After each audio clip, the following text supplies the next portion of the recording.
Think you're strong because you can bang out pull-ups? Here's the truth. If you can do pull-ups, you can do a back lever. You just don't know it yet. Most people think the back lever is some impossible gymnastics move reserved for the freakishly strong. Nope, it's all about control, not brute force. But here's the catch. Almost everyone trains it the wrong way. They rush into it, arms shaking, hips dropping, face turning red, thinking, I just need more strength. But strength isn't what's missing. It's body awareness. You wouldn't try to balance a broom upside down on your hand by pushing harder. You'd learn how to find the sweet spot. The back lever works the same way. Let me guess, you've probably tried hanging from the bar, maybe leaned forward, kicked your legs out, and then gravity wins. You drop down wondering how people make it look so effortless. I get it. Here's where most go wrong. They treat the back lever like a pull-up in reverse. But it's not. It's more like turning your whole body into one solid plank suspended in the air.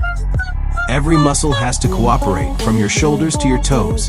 Think of your body like a bridge. If the foundation, your core, is soft, the bridge collapses no matter how strong the supports are. That's why so many fail. They're hanging from strong arms but a weak middle. The secret isn't more pull-ups. It's learning to lock in your entire body so it moves as one unit. Here's a question for you. When you hang from a bar, do your shoulders feel like they're rolling forward? If they do, that tiny detail is already sabotaging your back lever. Most people never realize their shoulder position is the silent killer of this move. I'll show you exactly how to fix that, and how to transform your pull-up strength into back lever control. But first, you need to understand what your body's doing wrong right now. And once you see it, you'll never make that mistake again.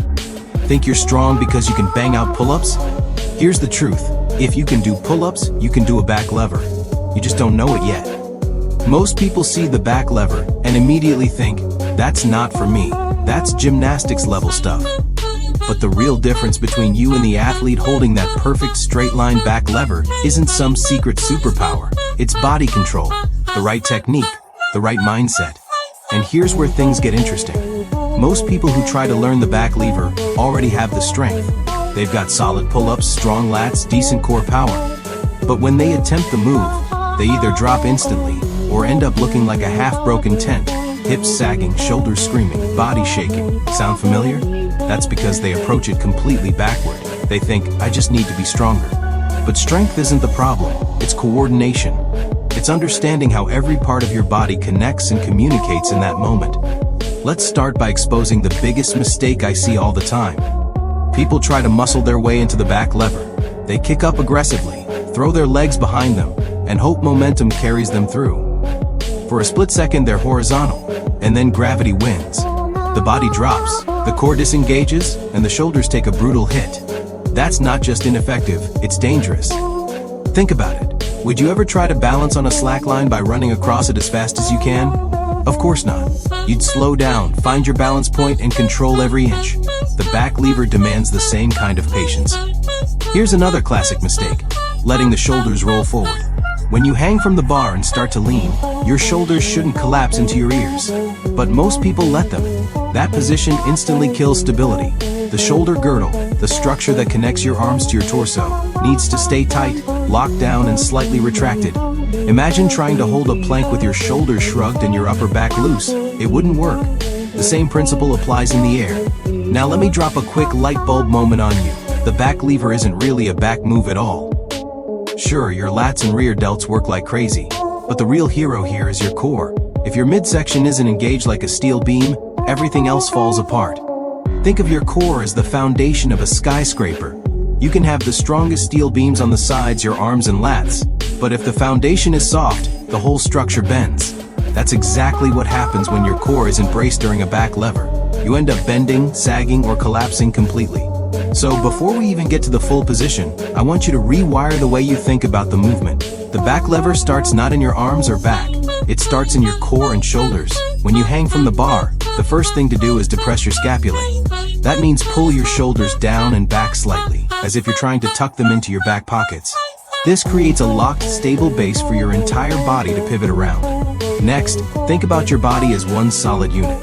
When you move into position, it's not legs move, then hips, then torso. Everything moves together. Picture a seesaw. One side goes down as the other comes up, but it's one solid piece.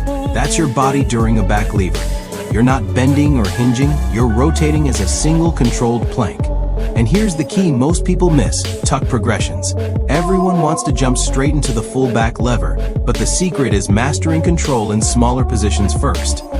Start with a tuck back lever, knees pulled in tight, spine rounded slightly. This reduces leverage and lets you build awareness. From there, move to an advanced tuck, then a straddle, and finally the full back lever. Each step teaches your body how to stay tight and aligned under tension. Now, let's talk about what tight actually means. When you're in that inverted position, every muscle should be firing. Your glutes squeezed hard, your abs braced like someone's about to punch you, your quads locked straight, and your toes pointed. Why? Because tension is your best friend. The more tension you create, the more stability you gain. Loose muscles lead to wobbling. Wobbling leads to loss of form, and loss of form leads to injury, or at best, failure to hold the position. I'll give you a quick story. A friend of mine could deadlift over 400 pounds and crank out weighted pull-ups like it was nothing.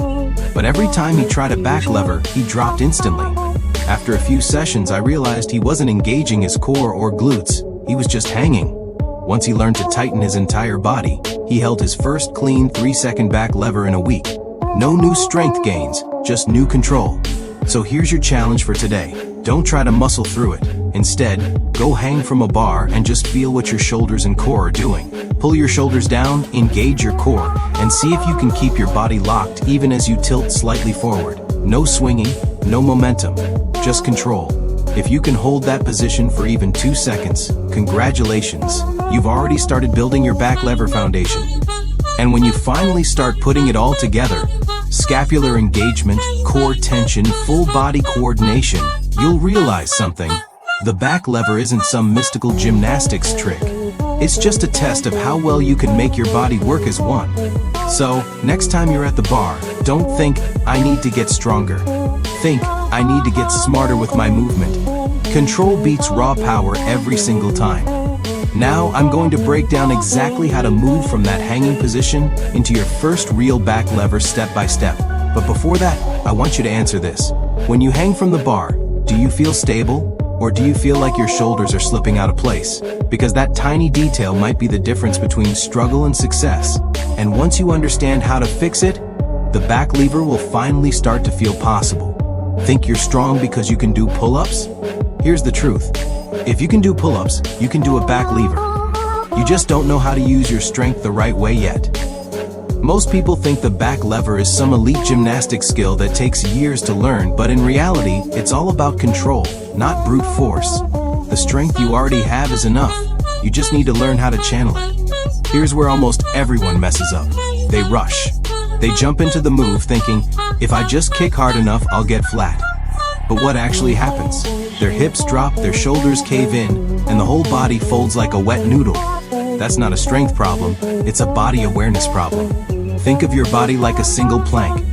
The second one joint bends or relaxes, the entire structure collapses. Let's get one thing straight. The back lever isn't a back exercise, it's a full body tension challenge. Your shoulders, core, glutes, and even your legs must fire together. Imagine your core as the foundation of a skyscraper. No matter how strong the upper floors are, if the base is weak, the whole building tilts. That's exactly what happens when your core doesn't lock in.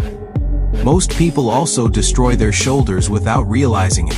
When they hang from the bar, they let their shoulders roll forward instead of keeping them packed and stable. That tiny mistake adds massive stress to the joint and kills your leverage. Before you even think about going horizontal, your first mission is to own that shoulder position. Pull your shoulder blades down and back, like you're tucking them into your back pockets. That's your anchor. Once that's set, every muscle must stay engaged. Glutes squeezed, abs braced, legs locked, toes pointed. You're not dangling, you're holding yourself as one solid unit. If you can hold that feeling while slowly tilting forward, congratulations, you just started building the foundation for your first real back lever.